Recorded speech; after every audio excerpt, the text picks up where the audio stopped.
안녕하세요. 곽아람입니다. 저는 일단 이 자리가 제가 일방적으로 뭔가 지식을 전달하거나 이런 자리라기보다는 독자분들과 함께 대화를 하고 책에 대해서 이야기를 나눌 수 있는 자리면 좋겠다라고 생각을 해서 뭐 파워포인트나 이런 게 있으면은 딱딱해지잖아요. 뭐 필기를 해야 될 것만 같고. 근데 제가 원한 건 그게 아니라 저의 이야기를 하면서 또 여러분들의 이야기를 듣고 싶었기 때문에 그런 식으로는 준비를 하지 않았고, 그러니까 각자 이제 뭐 딱히 질문 시간이 아니더라도 각자 이제 뭐 궁금한 거 있으시면 언제든지 손을 들고 질문을 해주셨으면 또 좋겠고, 아, 내가 여기서는 내가 또 할 이야기가 있다라고 해서 하시면 이야기를 해주시면 아마 이 여기에 계신 모든 분들이 왜 같은 책을 읽는다라는 것도 굉장히 하나의 큰 경험이잖아요. 그래서 같은 책의 독자로서 뭔가 이제 그 하나의 연대감이랄까, 뭐 하나의 뭔가 공동체 의식이랄까, 그런 거를 좀 얻어가실 수 있는 시간이었으면 좋겠다라고 생각을 합니다. 여러분이 이제 아시다시피 저는 이제 공부의 위로라는 책의 저자이고,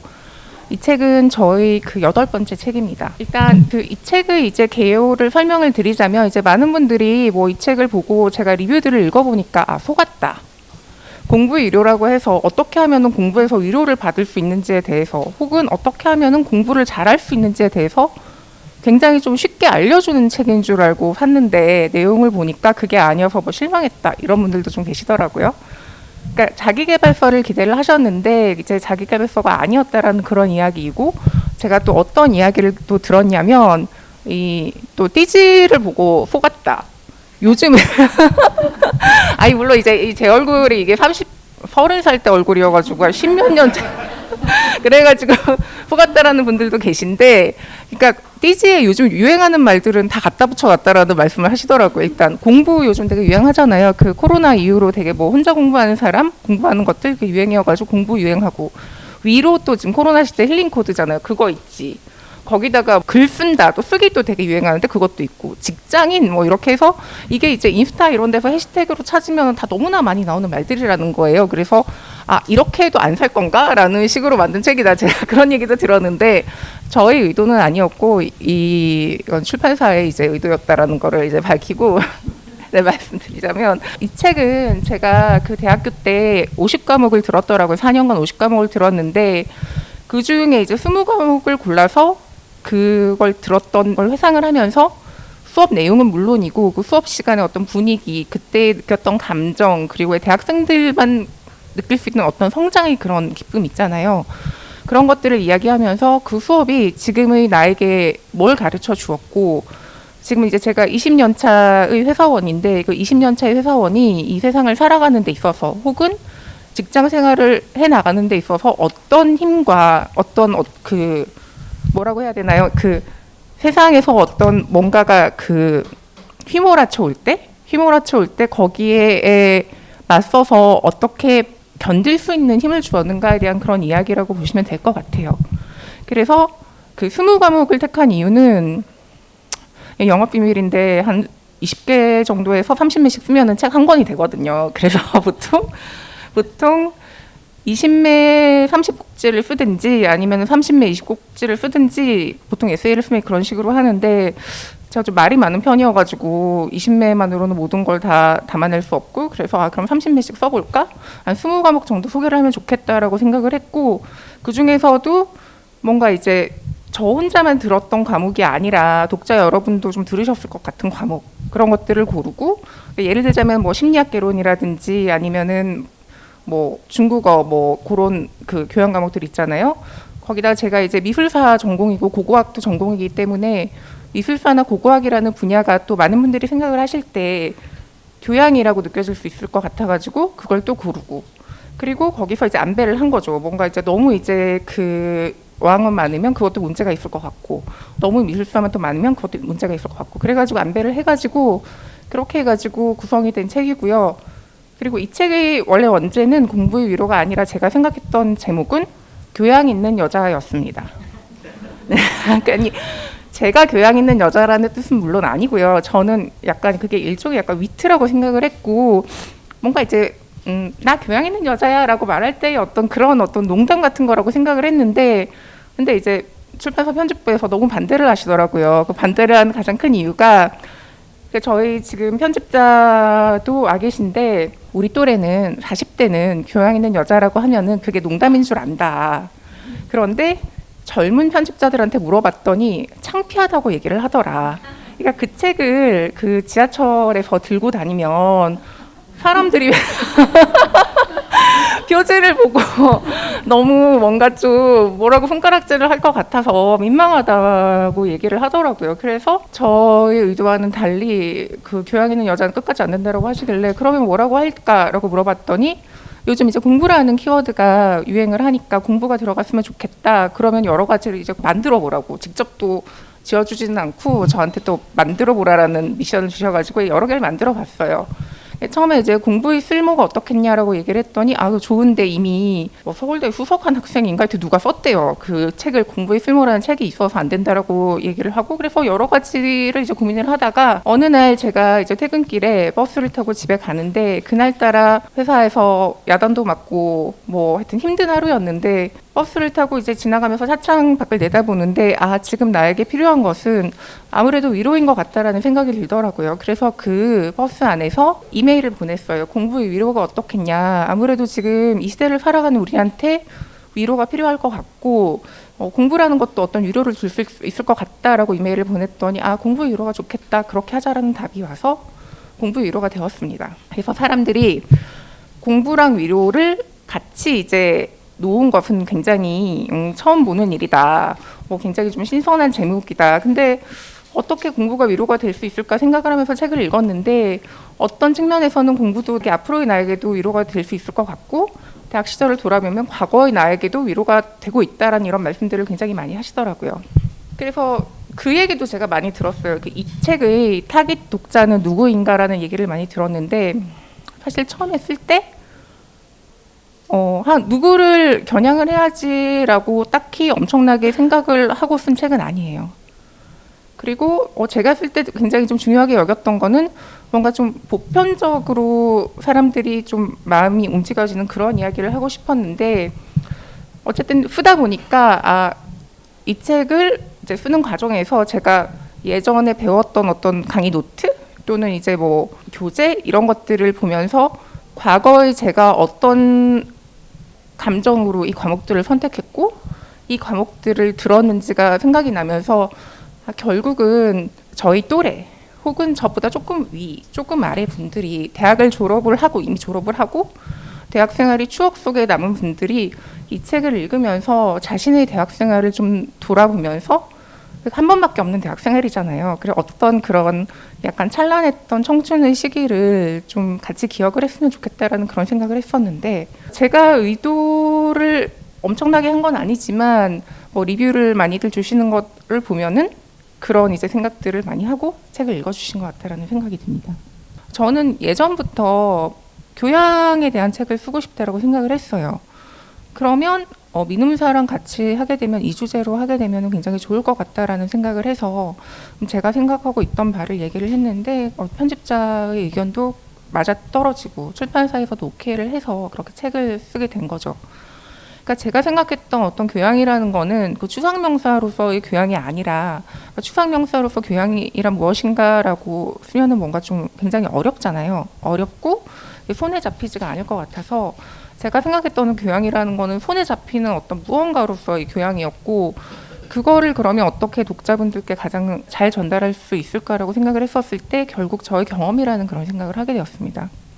그래서 교양이란 뭔지에 대해서 제가 굉장히 이제 많이 생각을 해보았는데 우리가 교양이라는 말을 가장 이제 빈번하게 듣고 가장 익숙한 말은 표준어를 이야기를 할 때 교양 있는 사람들이 사용하는 현대 서울말이라는 말을 쓰잖아요. 그렇죠? 거기서 이제 교양이라는 말을 굉장히 많이 들어본 것 같다는 생각을 했고 저는 거기서 다시 그럼 교양 있는 사람이란 어떤 사람일까라고 생각을 했을 때 교양 있는 사람이란 많이 배우거나 혹은 뭐 돈이 많거나 아니면은 그게 아니라 뭐 그러니까 권력을 가지고 있거나 이런 사람이 아니라고 저는 생각을 했어요.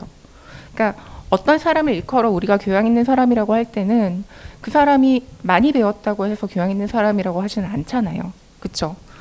우리가 그런 말 많이 할 거예요. 어떤 사람을 일컬어서 그 사람은 배움은 짧지만 참 교양은 있는 사람이다라고 얘기를 할 때는 그 사람의 어떤 삶의 태도를 이야기를 한다라고 생각을 하고 그 삶의 태도라는 것은 그러니까 본인이 뭘 많이 안다고 해가지고 뭔가 뭐 잘난 체한다거나 이런 것이 아니라 뭔가 이제 삶에서 그 쌓아오는 어떤 수양의 태도, 그 밑바닥을 보였을 때 밑바닥이 그렇게 추하지 않은 사람, 그런 사람을 생각을 했고, 저는 어떤 그런 힘이 결국은 독서에서 온다라고 생각을 했던 것 같아요.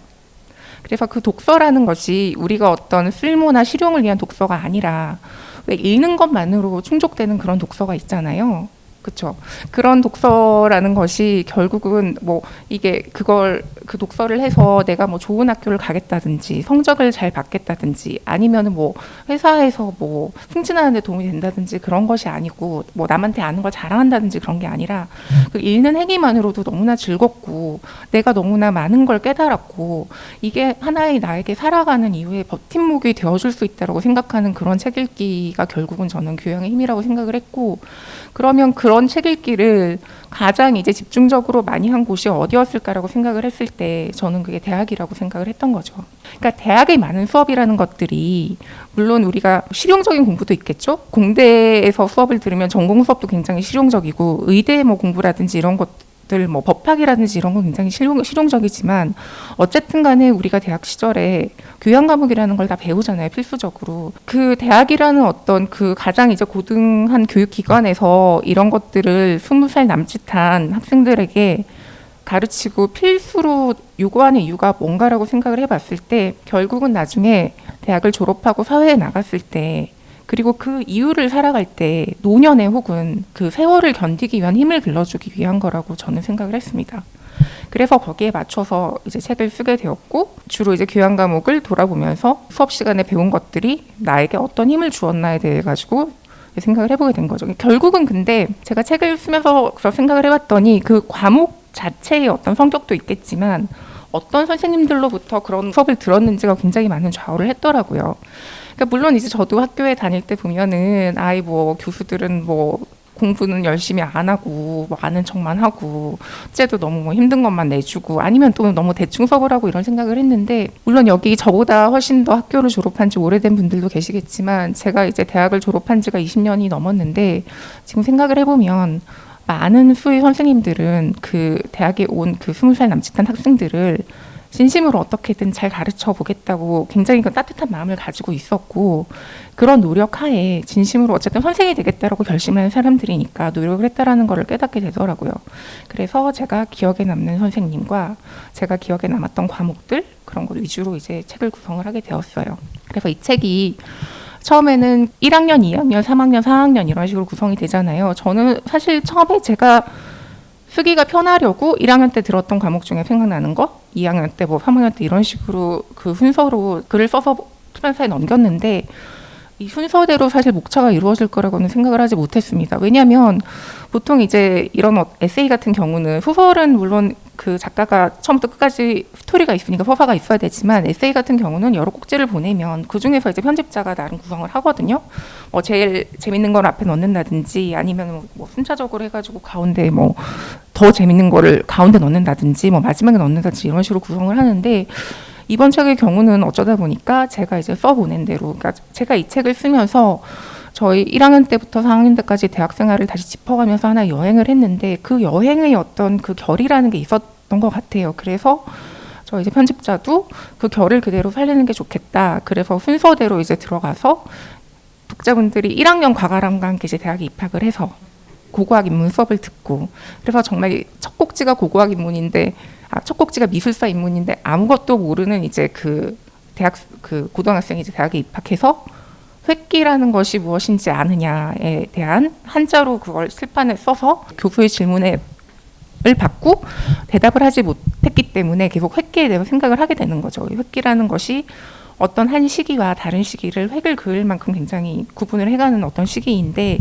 그럼 내 인생에서의 획기란 무엇인가, 곧 대학에 들어와서 대학을 다닌 것이 내 인생의 획기적인 사건이 아니었을까를 생각을 해보게 되고, 거기서부터 이제 시작을 해가지고 뭐 고고학 입문 그 수업을 듣고 불어 수업을 듣고 2학년이 되면 또 선배들이 추천해서 또 이런 걸 듣고 그런 식으로 해서 나중에 4학년 때 이제 취업 직전에 들었던 수업까지 그걸 듣고 졸업을 하는 그런 과정으로 그렇게 구성을 했고, 어떤 그런 과정이 누구나 대학에 들어와서 겪는 어떤 인생의 경험과 별다르지 않았을 거라는 생각을 했어요.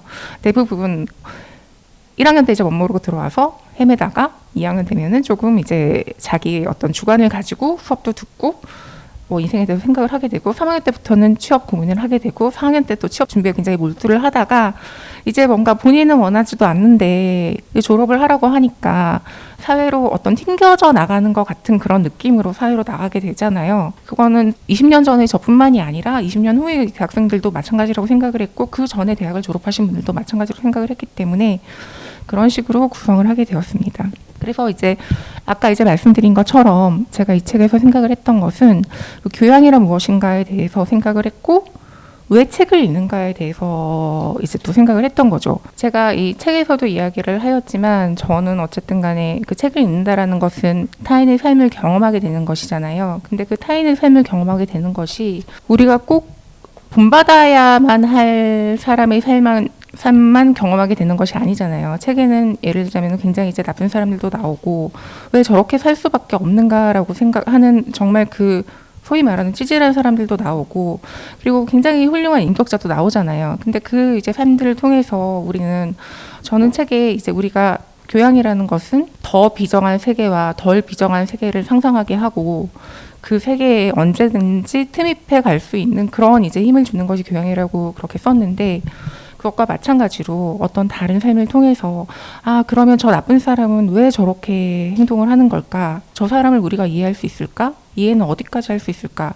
혹은 나는 같은 상황에서 저렇게 행동을 하게 될까? 하지 않을 수 있을까? 하지 않으려면 어떻게 해야 될까? 그런 이제 생각을 하는 것들이 자기 이제 사고를 키워나가고 결국은 어떤 사람이 될지를 결정하게 되는 힘을 저는 책을 읽는다면서 배운다라고 생각을 하는데 그래서 그런 게 결국은 이제 교양이라고 생각을 하고 그 교양이라는 것이 거기에서 아까도 말씀드렸던 것처럼 그 바닥을 단단하게 하는 거죠. 어떤 이제 상황에 처했을 때 나는 저렇게 되지 않겠다.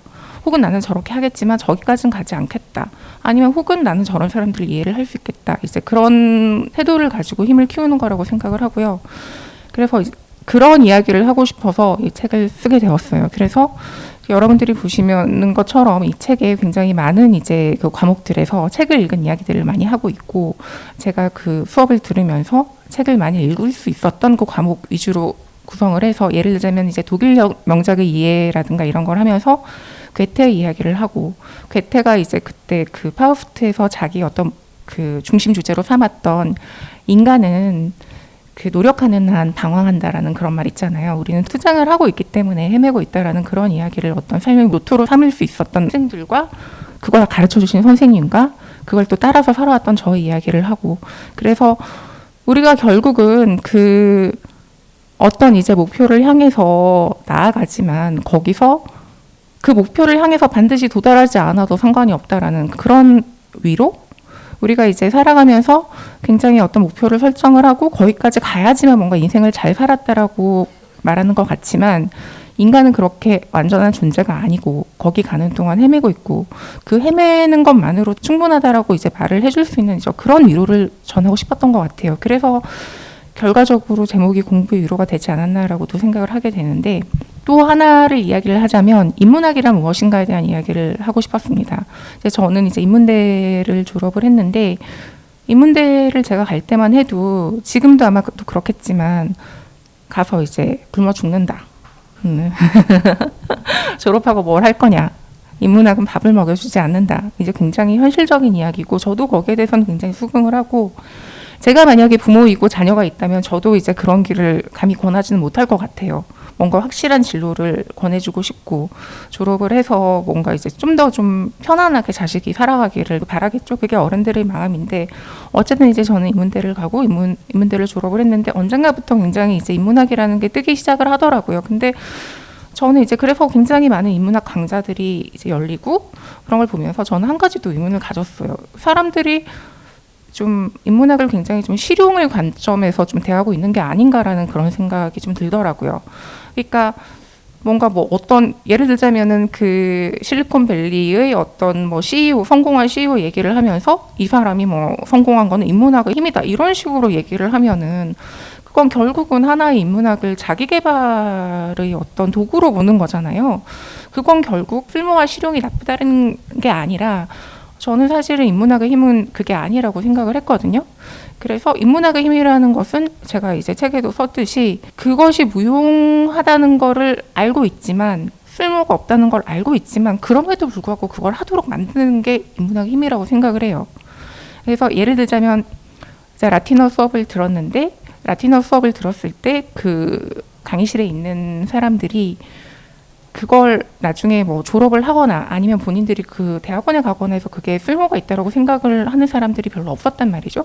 화학과 학생도 있고 공대생도 있고 아니면 저처럼 뭐 결국은 대학원에 가지 않을 것 같은 그런 사람도 있고 동양 고전을 공부하는 사람들도 있고 그럼에도 불구하고 그 학생들이 그 모여서 교수가 될지 안 될지도 모르는 어떤 그럼에도 불구하고 굉장히 열심히 그러니까 라틴어 노래를 학생들 앞에서 노래를 앞에 나가서 직접 불러줄 정도로 열의를 가지고 있는 그런 이제 선생님의 그 지도 아래 그 라틴어의 그 어려운 격변화를 하면서 이제 수업 뭐 매일 퀴즈가 있고 까다롭고 학점도 그렇게 잘 나올 것 같지 않은 그런 어떤 수업을 들었던 경험이 그때 그래서 알려줬던 것 같아요. 그 인문학이라는 것은 우리가 이게 쓸모가 있다고 믿어서가 아니라 쓸모가 없음에도 불구하고 이걸 한번 해본다. 그런 과정에서 어떤 느끼는 아름다움이라는 거를 깨달았던 것 같고 그런 이야기를 좀 해보고 싶었어요. 왜냐하면 저는 뭔가 인문학을 나이 들어서라도 공부를 하면은 당장 뭔가 길이 열리고 당장 뭔가 인생을 잘 살아갈 수 있을 것 같고 당장 뭔가 어떤 그 인문학의 힘으로 뭐 회사에서 뭐 좀 요직을 차지할 수 있을 것 같고 좀 더 이제 본인이 뭐 리더십을 가질 수 있을 것 같고 이런 얘기를 하는 것이 굉장히 좀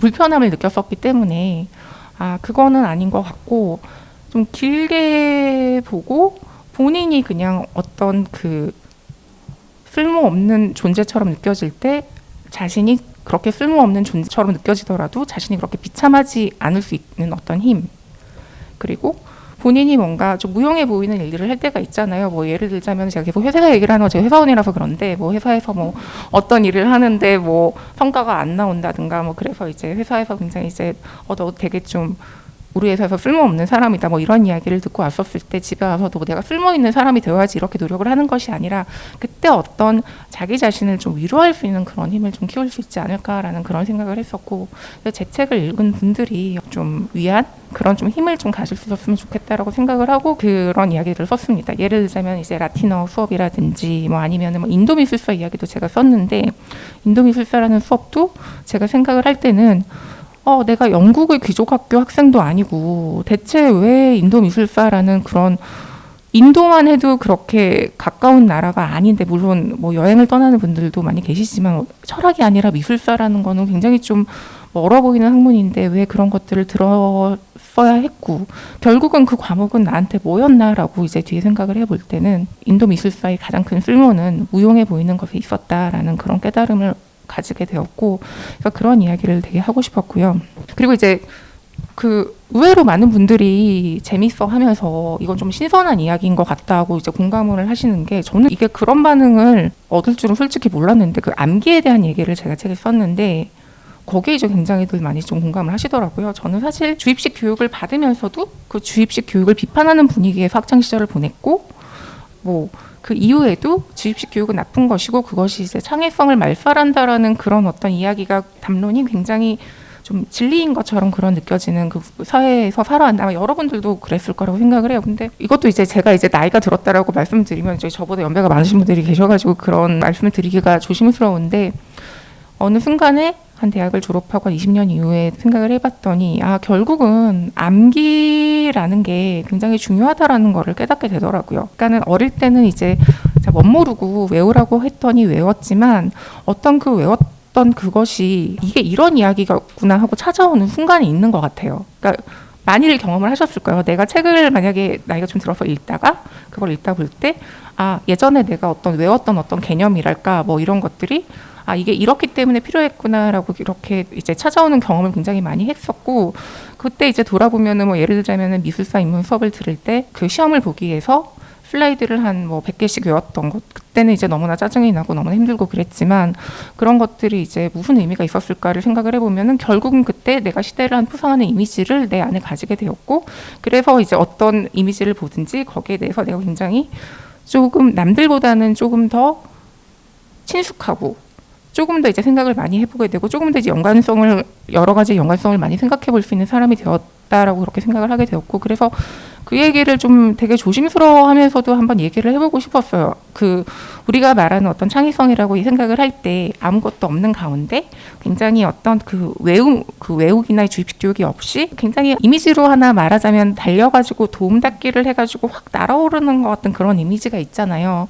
그런데 그런 거는 약간 빌리 엘리어트 같은 그 영화에나 있는 것이 아닐까. 물론 빌리 엘리어트는 굉장히 노력을 많이 했지만 그 날아오르는 그런 이미지가 아닐까라고 그런 얘기를 했었는데 이것도 굉장히 또 많은 분들이 의외로 공감을 해주셔가지고 아 나만 이런 생각을 하는 것이 아니었구나라는 그런 생각을 하게 되었습니다. 저는 솔직히 그걸 쓰면서 아 이런 얘기를 쓰면은 너무 꼰대처럼 보이지 않을까 그래서 좀 비난을 좀 많이 받으면 어떡하지라는 걱정을 안 한 것도 아니었는데 거기에 대해서 이제 굉장히 좀 많이 관심들을 가져주시고 동의를 해주셔서 그런 것들이 굉장히 좀 저 나름대로는 그 신선했고요. 그리고 또 그 표지 이야기를 좀 해볼게요. 이것도 굉장히 독자분들이 관심을 많이 가지시는 어떤 그거여서 이 책을 어쨌든 저는 쓸 때 표지로 이 그림을 생각을 했어요. 이 그림이 독일의 화가이고 게르하르트 리히터라는 이제 독일 작가인데 생존하는 어떤 회화 작가 있잖아요. 회화 작가 중에서는 가장 그림값이 비싸다라고 이제 알려져 있는 그런 작가입니다. 물론 저는 그림값이 비싸다라는 것이 그 어떤 아티스트의 그 훌륭함을 증명한다라고는 생각하지 않지만 어쨌든 간에 우리가 대중이 이제 받아들일 때 가장 말하기 쉬운 것이 그러니까 그림값이니까 이제 그렇게 얘기를 하자면 그러니까 그런 이제 작가이고 굉장히 이제 사실주의 화풍으로 그림을 그리면서도 추상과 구상에 모두 등한 그런 작가이고 이제 나이가 많아요. 아마 지금 굉장히 노인인데 저는 이 그림을 이제 좋아했던 것이 책에는 일단 여자이고 모델은 화가의 아내입니다. 화가의 아내가 젊었을 때 그 아이를 가지고 있을 때 잡지를 읽고 있는 모습을 그린 거고 제목도 책 읽는 사람이에요. 그리고 이 이제 어떤 문화적인 컨텍스트를 말씀드리자면 이 그림 같은 경우는 우리가 그 성서에 나오는 수태고지 있잖아요. 성모 마리아가 예수를 임신했을 때 천사가 찾아와서 너는 이제 하느님의 성령의 힘으로 잉태를 하게 되었다 이걸 알려주는 어떤 수태고지의 장면에서 영감을 받은 거라고 알려져 있는데 서양의 전통에서 기독교적 전통에서 책을 읽고 있는 성모라는 것은 뭘 의미하냐면 책을 읽으면서 자기 아들이 나중에 겪게 될 어떤 고난을 미리 감지하고 있는 성모라고 그걸 해석이 된다라고 이야기를 해요. 그래서 이 책 표지의 여인은 자기가 책을 읽고 있으면서 자기가 이제 잉태하고 있는 아이가 어떤 이제 고난을 겪게 될지를 알고 있는 거죠. 그럼에도 불구하고 책을 읽고 있는 거잖아요. 그러니까 우리가 어떤 그 책을 읽고 공부를 한다라고 생각을 할 때 우리는 사실 그 책이 자기를 어디까지 데려가 줄지를 모르잖아요. 모르면서도 일단 어떤 이 나침반도 없고 어떤 등대라는 것도 없고 목표라는 것이 정해져 있지 않은 가운데에서 이 책이 인도하는 대로 이 길을 가보겠다라고 결심을 하는 그런 과정이 저는 책을 읽는 과정이라고 생각을 하는데 그런 측면에서 그 아들의 고통을 예견하면서도 계속 책을 읽고 있고 아이를 가지고 아이를 낳겠다라고 결심을 한 어떤 그 어머니의 마음과 그 책을 읽고 공부를 하고 교양을 쌓는다라는 결심을 하게 된 어떤 인간의 그 마음이 닿아 있지 않나라고 생각을 해서 그러니까 이 그림을 저의 표지로 정하고 싶다라고 생각을 했습니다. 사실 여기에 대해서 굉장히 걱정을 했던 건 뭐냐면 리히터라는 작가가 생존 작가이고 그래서 저작권이 살아있어요. 저작권이 살아있고 보통 이제 작가가 살아있으면 되게 까다롭거든요. 왜냐면은 어떤 그 화가도 자기 작품을 마음대로 해석되거나 마음대로 쓰는 걸 원하지 않잖아요. 그런데 이 표지 같은 경우는 이걸 그림을 정면으로 내세운 것도 아니고 저는 이게 굉장히 좋은 디자인이라고 생각을 하는데 호기심을 불러일으키는 디자인이지만 접었잖아요. 접어서 얼굴은 뒤에 있고 또 여기 글자도 다 올라가 있고 그래서 허락을 해주지 않을 거라고 생각을 했어요. 저도 그렇고 이제 출판사에서도 쉽게 허락을 해주지 않을 거다라고 생각을 했는데 의외로 한 번에 이걸 써도 좋다라고 이야기를 해서 굉장히 이게 통과가 되어서 굉장히 좀 기뻤던 스토리가 있는 그런 그림입니다. 저는 이 그림을 샌프란시스코 현대미술관에 이 그림이 소장되어 있는데 사실 이걸 누가 이제 그 기증을 했냐면 갭이라는 왜 브랜드 있잖아요. 패션 브랜드가 있는데 그 창업자가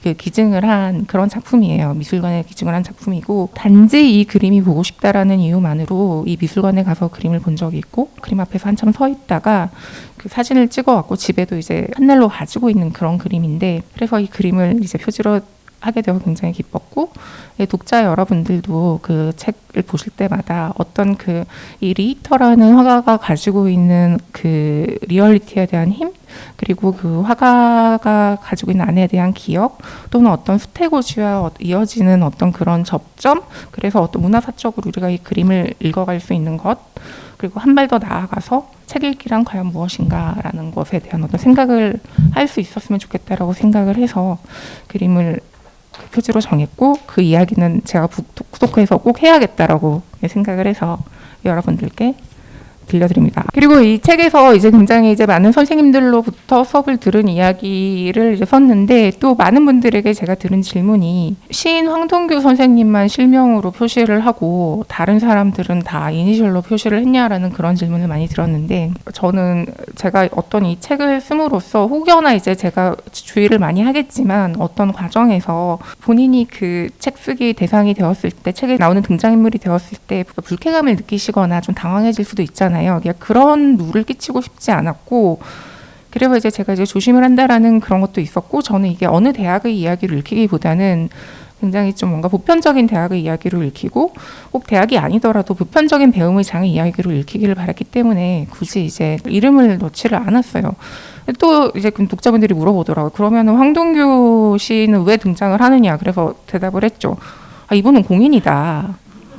그래서 그럼 다른 분은 공인이 아니냐 이랬더니 나는 시인만 공인이라고 생각을 한다.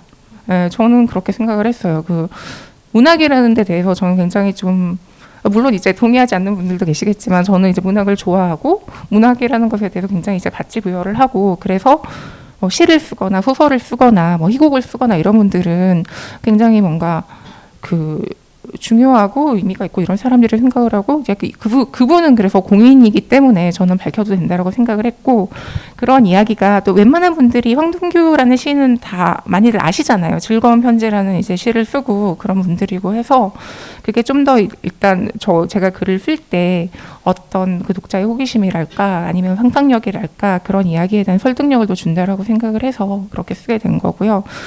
그렇다고 해서 다른 선생님들이 황동규 시인보다 그 선생님보다 뭔가 모자라다거나 이래가지고 밝히지 않은 거는 아니라는 점을 말씀을 드리고 저는 이제 누가 되지를 않길 바랬고 어떤 보편성을 획득하기 위해서 이제 그런 얘기를 했다라는 거를 좀 말씀을 드리고 싶어요. 그리고 제가 이제 책에 대해서 몇 가지 이제 말씀을 특별히 이제 힘주어가지고 말씀드리고 싶은 부분들을 몇 가지를 이제 제 책이지만 제가 포스트잇을 붙여가지고 가지고 왔는데요. 몇 가지를 그냥 제가 이제 설명을 하듯이 이야기를 하듯이 말씀을 드릴게요. 안 그러면은 너무 이제 읽듯이 얘기를 하면은 독자분들이 너무 좀 지루해질 수도 있을 것 같아가지고 말씀을 드리려고 하는데 보통 이제 그 궁금해하시는 것들이 서문을 쓸 때 서문을 가장 먼저 쓰고 책을 시작을 하느냐라고 물어보시는데 서문은 대부분의 저자들이 책을 쓰고 나서 맨 마지막에 씁니다.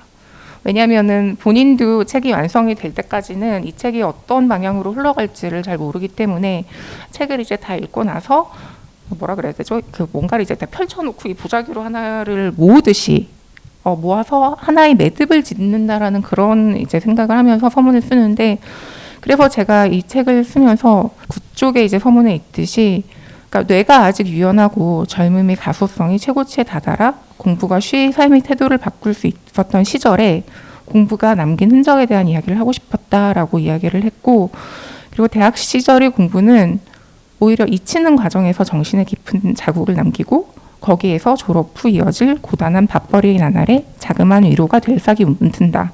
그것이 공부의 진정한 쓸모라고 생각한다라는 그런 구절을 넣었는데요. 이 책을 쓰면서 제가 가장 이제 회의에 빠지고 걱정을 했던 게 뭐냐면 제가 다시 이 책을 쓰려고 그 대학교 때 노트를 보고 교재를 보고 강의 그 자료를 봤더니 너무 많이 잊어버린 거예요. 어떻게 사람이 이렇게 잊어버릴 수가 있지 싶을 정도로 분명히 그렇게 열심히 시험을 보고 이랬는데도 다시 봤더니 제가 정말 새로 대학에 들어온 것처럼 1%? 한 1, 2%밖에 기억이 안 나더라고요. 그래서 제가 좀 회의를 많이 가졌던 게 내가 이 일을 하겠다라고 괜히 마음을 먹었다.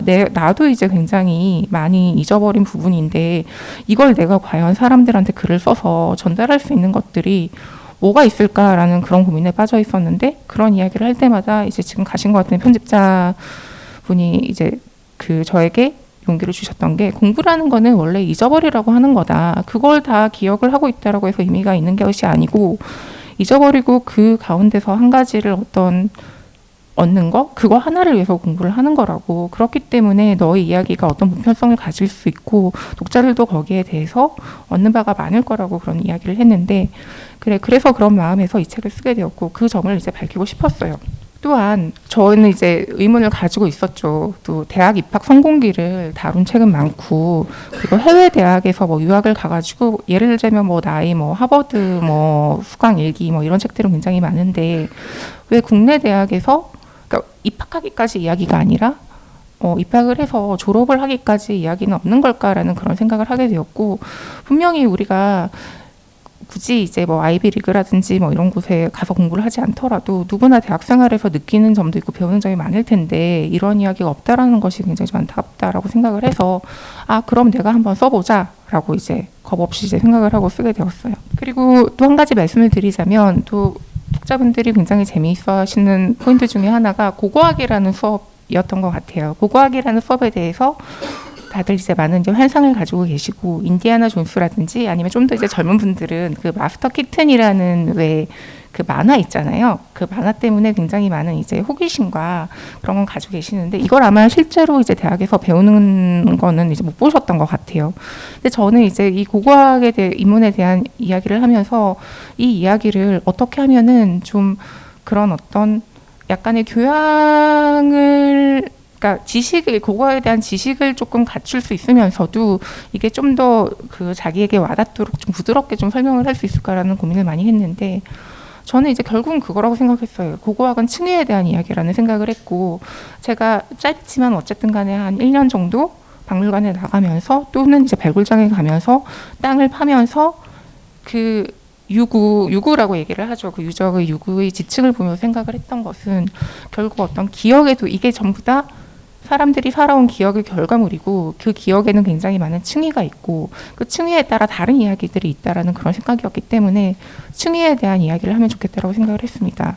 그리고 그 강석경이라는 그 작가의 그 이제 옛날 분들은 다 아실 그 수록의 방을 쓴 소설가의 그 작품 중에서, 이분이 굉장히 미술사 이런 데 관심이 많으시고 공부를 많이 하셨는데, 내 안에 깊은 계단이라는 그 고고학자가 주인공으로 나오는 소설이 있어요. 이제 거기는 그 얘기를 같이 하면 좋겠다라고 생각을 했고, 저는 이제 결국은 그 생각을 한 거죠. 그 내 안에 깊은 계단이라는 게 자기 안에 굉장히 많은, 내 속에 내가 굉장히 많고 그 굉장히 이제 깊은 어떤 구덩이랄까 계단이랄까 이런 게 있다라는 이야기인 건데, 결국은 이제 사람을 만날 때 내가 누구에게 어떤 부분까지를 보여줄 수 있을 것인가의 그런 이야기라고 생각을 해서 이제 마지막 문장을 쓰게 되었거든요. 제가 한번 읽어볼게요.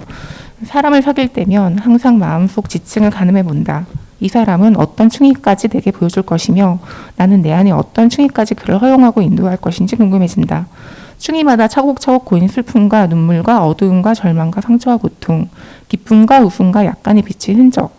나는 손을 내밀며 상대에게 묻는다. 더 깊은 곳까지 함께 내려가 주겠냐고. 그 어떤 끔찍한 것을 보게 되더라도 도망치지 않을 수 있겠냐고. 그래서 저는 사실 연애에 대해 생각을 하면서 이 문장을 적었는데, 독자분들이 굉장히 이 문장을 좋아해 주시면서 일반적인 어떤 만남에 대한 이야기로 받아들여 주시더라고요. 그래서 켜켜이 쌓여있는 마음에 대한 이야기를 저뿐만이 아니라 굉장히 많은 분들이 하고 계시구나라는 생각을 했고, 특히 제가 이 최인화 책방에 와서 이 이야기를 하고 싶었던 게 뭐냐면, 제가 이 원고를 제가 작년 여름에 최인화 책방 저기 설릉점에서 강연을 했는데, 강의가 끝나고 나면은 항상 남아서 원고를 썼거든요. 그때 마침 이 꼭지 맨 앞에 보면은 마침 이제 그 선릉의 이제 그 능선이 보이는 서점에서 이 글을 쓰고 있다고 했는데, 최인화 책방의 설릉점입니다. 네. 네, 그래서 최인화 책방은 저한테 개인적으로 좀 굉장히 고마운 곳이기도 한 것이, 제가 그때 신간이 나오고 나서 다음 책을 써야 되는데, 그리고 계약은 12월에 마감인데, 아마 제가 강의를 8월에 했던 것 같아요. 그때까지 시작을 못하고 있었는데, 최인화 책방이 굉장히 공간이 좋기 때문에 이제 끝나고 나서 좀 머물렀다 가도 된다라고 하시더라고요. 그때 강의 자체는 줌으로 했었어요. 코로나여가지고 줌으로 하고 남아가지고 있으면서 원고를 썼죠. 그래서 이 원고의 한 8개 정도는 최인아 책방에서 썼던 것 같아요. 그래서 그 말씀도 드리고 싶었어요. 이 책방에 오신 분들에게 저에게는 이 책의 어떤 모태가 될 수 있는 어떤 글들을 쓸 수 있었던 곳이 최인아 책방이라는 그런 말씀을 좀 드리고 싶었고, 이 자리를 빌어서 뒤에 계시는 대표님 등등에게 감사의 말씀을 네, 드리고 싶은 그런 생각도 있었습니다.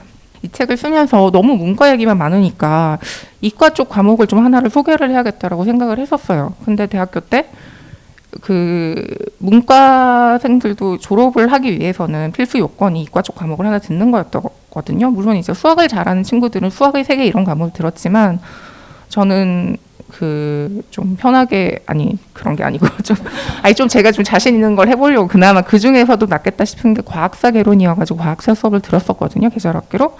그래서 그거를 쓰려고 했는데 그 책만 교재도 없고 필기도 사라지고 없는 거예요. 그래서 과학사는 아무리 생각을 해도 제가 이제 들은 기억만 가지고는 못 쓰겠더라고요. 하나도 기억이 안 나니까. 그래서 그것만 빼서 책에도 못 들어갔고 그것 말고는 이제 거의 다 들어가 있습니다. 그래서 네, 맥시멀리스트의 승리라고나 해야 될까요? 그래서